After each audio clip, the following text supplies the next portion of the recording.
Salut, c'est Dardar. C'est quoi?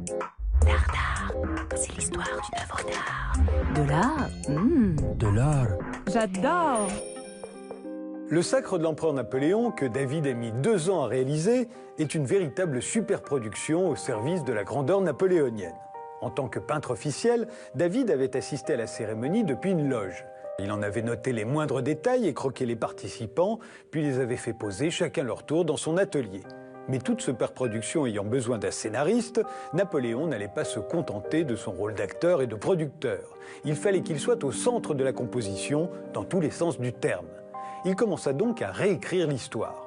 Laetitia, sa mère, étant absente le jour du sacre car elle était brouillée avec lui, il voulut qu'elle soit ajoutée afin qu'elle assiste émue au triomphe de son fils. Et ses sœurs. Le jour du sacre, il les avait obligées à porter le manteau de Joséphine qu'elle détestait. Alors pour éviter de les humilier davantage, il demanda à David d'inventer 2 demoiselles d'honneur pour tenir le manteau à leur place. Quant au pape Pie VII, il voulut qu'il fasse le geste de la bénédiction, arguant qu'il ne l'avait pas fait venir de si loin pour qu'il ne fasse rien.